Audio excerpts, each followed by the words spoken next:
Hello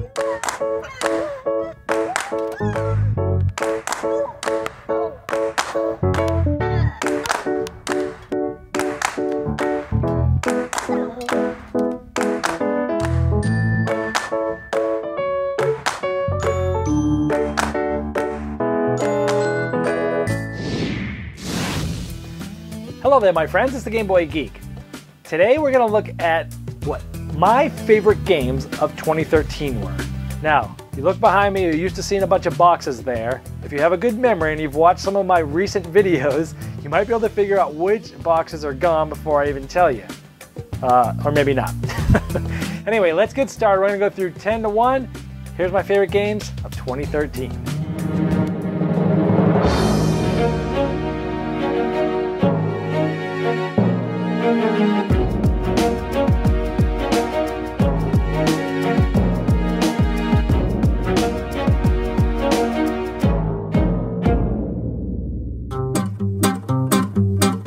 Number 10. Okay, my number 10 is a game that came out at Gen Con. It is a deduction game where you're trying to figure out who's on your team, and then once you figure it out, you gotta do a secret mission together. We're talking about Incognito by Ares Games. It was just reprinted, they changed the rules, they added a 5th player, it plays from 3 to 5 players, and it's a light deduction game where you're moving around the board, you're inquiring other people about their identity or their body type, and then through a process of elimination, you're finally going to figure out who is my secret agent partner. And then once you find that, when you go on this secret mission, the reason why this makes the list is the feeling that you get when either you have shown your partner your special cards or they've shown you yours, and the light bulb goes off in your head and you know that you guys are partners and the other people don't know it, and you get this feeling like, oh, this is cool. And then the both of you are trying to make sure you do the secret mission together, and you shake your hand, you say mission accomplished, and you win. It's just a really interesting twist. They did a lot of things to speed the game up and streamline the play as well. Great deduction game. Incognito, my number 10.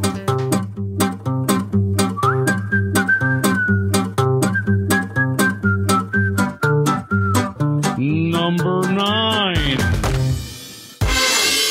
All right, my number 9 is a 2-player strategy game. It came out at Gen Con. We're talking about Phantom of the Opera from Hurricane Games, designed by Bruno Cathala, one of my favorite designers. This essentially is the 4th game in the Mr. Jack system. I really like the Mr. Jack games. I like this one of the bigger games, not counting Mr. Jack Pocket. I like this one the best because when you play Mr. Jack a lot and you try to introduce somebody new to it, you're just going to either destroy them and they're not going to have a good time, or you're going to play easy and maybe you're not going to have a good time. With this, they had this area of being able to balance the difficulty. So if you're playing with a new player, and depending on which side they're on, you can change that difficulty so it can still be a good game even if you're playing with someone that's new. Also, the board is no longer hexes. You're moving around the board in this nice little, these different rooms in the theater. It was a great addition to the Mr. Jack series that felt different enough from the rest of them, but still was kind of in the system. And I love sort of these deduction type games. This isn't too deduction, it's more tactical, but it does have some deduction element to it. And I tend to like those thinky deduction games anyway. But Phantom of the Opera, my number 9.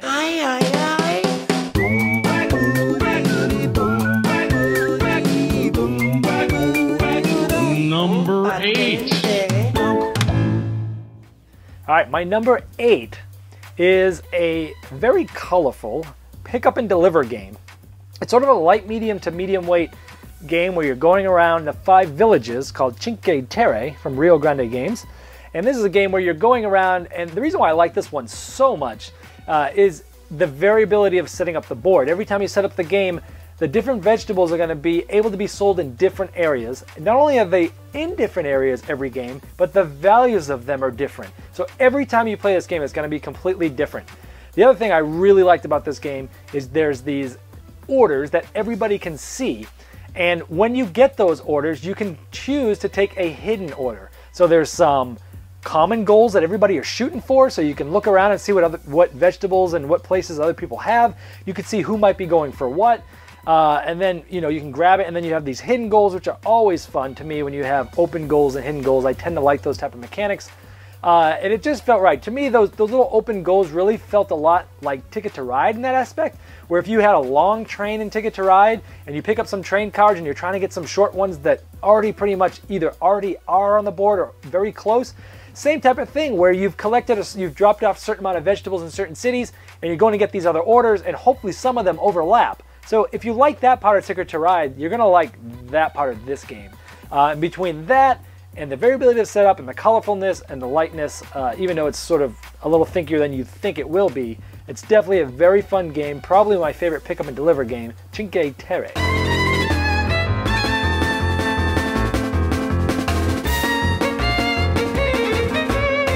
Number 7. All right, my number 7. Well, everyone knows I love deduction games, but I also love negotiation games. So you're probably going to see a couple of those in this list.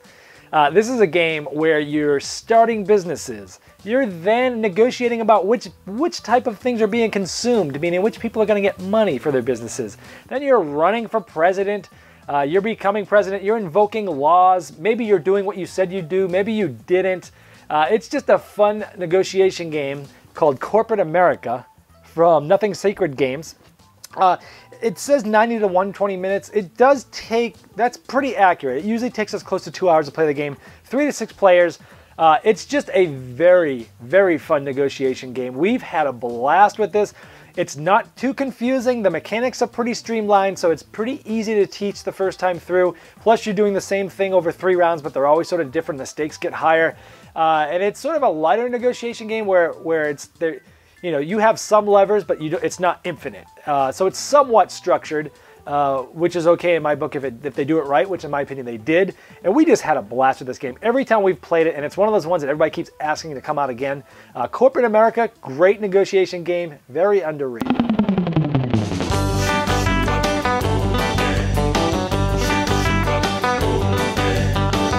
Number 6. Okay, my number 6 is a Euro game for 3 to 4 players where you're on a Martian colony and you're trying to either get reputation in one of 3 factions, or maybe you'll go rogue and go on your own and trying to get infamy to win. Game has, oh man, this game is very tense. Has a lot of different paths to victory with the different factions or infamy. It's got some bidding and auction mechanic, which has some interesting mechanics in there. Has some like sort of worker placement in there. Has some mission accomplishing, you gathering resources. But man, it is cool. The artwork's awesome. It's very tense because as soon as someone gets close to winning, everyone starts to roadblock them. It's very easy to stop your opponents from winning this game, and it gets a little crazy and hectic. It's just really great. It's from Mercury Games, designed by first-time designer Travis R. Chance, which is why this game was my surprise game of the year. Excellent game, one of my favorites of the year. Number 6, Infamy.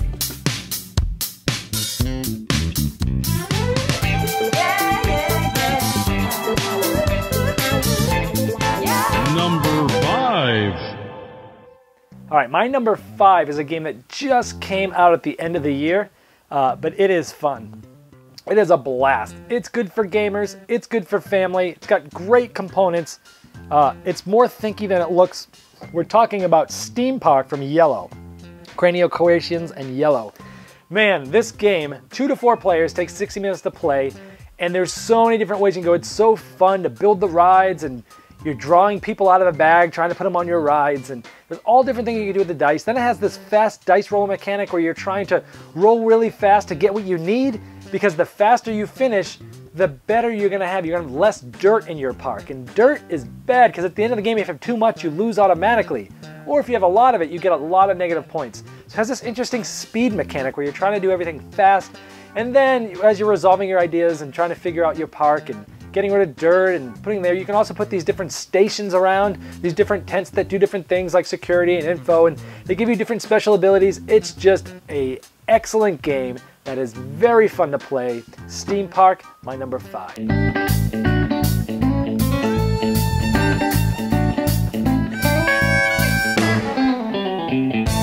Number 4. All right, my number 4 is an economic game that I would not have thought if you told me before I played it this would end up on my top 10 list, because it doesn't sound like something that would be exciting, at least to me. and it's about trying to predict the stock market. I've never seen a game before that is actually fun when you're trying to play this. This one is. It's a blast. Speculation from Queen Games, designed by Dirk Henn. 3 to 6 players. The box says 45 minutes, but typically it usually takes us more like 90 minutes. But boy, this is a blast.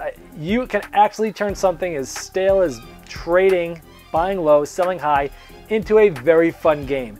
It's got more randomness than I usually like, but it's weird. The way it works, it's just fun. There's a little memory element there. You're trying to remember which stocks had already gotten bought that round, and things are going up and down and up and down. You're trying to predict which ones are going to make the bigger jump. It's just really fun. You can trade almost every turn. If you can't trade, then you're moving things up and down. It's hard to explain here in 2 minutes, but I got to tell you, I was blown away by how fun this game was and how many times at the end of it we're like, let's play this again. I mean, and we keep coming back to it. So as an economic game, this is one of my favorites. It's very easy to teach and play. The mechanics, there's only like 3 things you can do, but it's all about watching what other people are playing, buying at the right time, selling at the right time, and just speculating, as it says. Speculation, great game, and my number 4.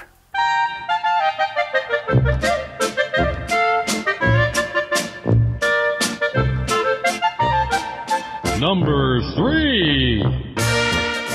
All right, my number 3 is another Euro game.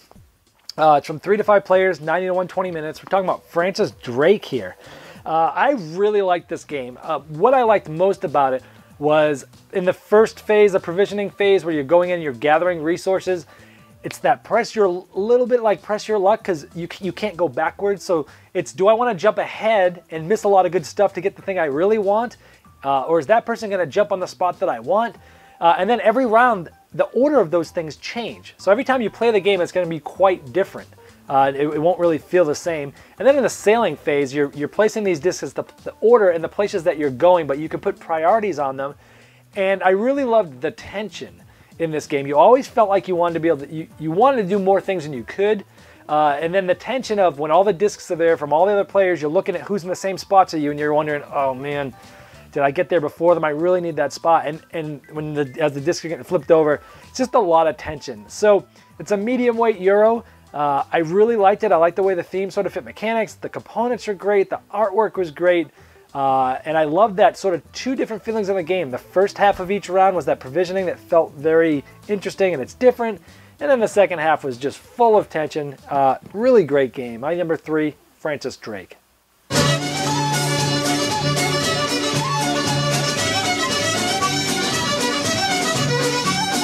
Number 2. All right, my number 2 might surprise some people, but I do love deduction games, and I love games with a lot of interaction. So it might not be too much of a surprise for some people. This game just is so simple. It's one of those games you're like, why didn't I think of that? But it is great to bring to big crowds. It plays in 10 minutes exactly. We're talking about One Night Ultimate Werewolf, social deduction game. 3 to 10 players, and it plays in 10 minutes exactly. It's One Night Ultimate Werewolf. Man, and the way you can just mix and match the roles every game so it always feels different. I mean, we've played this game after game after game after game, and you're like, oh, it's only 10 minutes, let's do it again. And before you know it, you're playing for 3 hours. And it's a blast.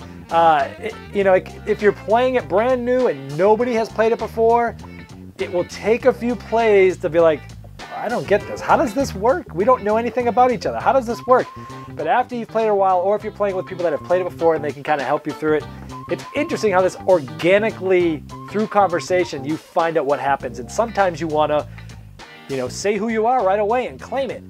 Other times you don't, because someone like the robber or the troublemaker has swapped you, and you're now somebody that you didn't think you were. And that's very interesting, because sometimes you know who you are at the beginning of the game, but you might not really know who you really are, which is an interesting twist.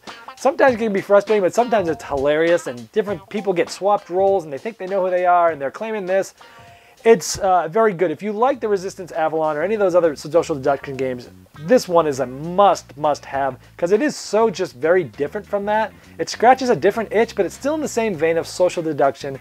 It's very inexpensive, and it's, you know, it's a blast to play. One Night Ultimate Werewolf.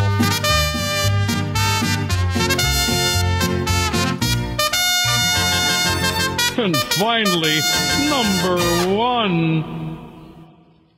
All right, my number 1 game of the year, might not be a surprise to you if you've been following my videos, so I'll just let the cat out of the bag, is Nothing Personal. I love negotiation games. This mixes Euro game style of area control with negotiation, completely open-ended negotiation, where you can negotiate at any time for anything, which really has provided us and my gaming group with the best experiences that we've probably ever had gaming. We've had so much fun playing this game. We even remind ourselves of what happened in other Nothing Personal games when we play other games, and that's how you know when you have a winner. Also, I met some people at BGG Con who it was their first time playing. They were just setting up. I sat down with them and played. Him and Steve Avery, the designer, and I sat down with them, and those guys said that was the best time they had the whole convention too. Just a great game. Awesome components. You can backstab your friends. You can negotiate for anything. That really open-endedness really at the beginning made it hard because we never really knew when to negotiate. But once it clicks and you realize what levers you have to pull, this game just, for me, just hits on all cylinders. For it's Euro, but yet it's also interaction and negotiation to the nth degree. And we've just had so much fun. Sometimes the games go on really long, but they feel like they're 30 minutes long, and we just have a blast. And it has really, truly created the best memories of gaming, not only this year, but possibly ever for me and the people that are in my group. Game of the year, Nothing Personal. Well, there it is, top 10 for 2013. I'll be interested to see what you guys think, and I will see you guys soon, and we'll see what happens in 2014.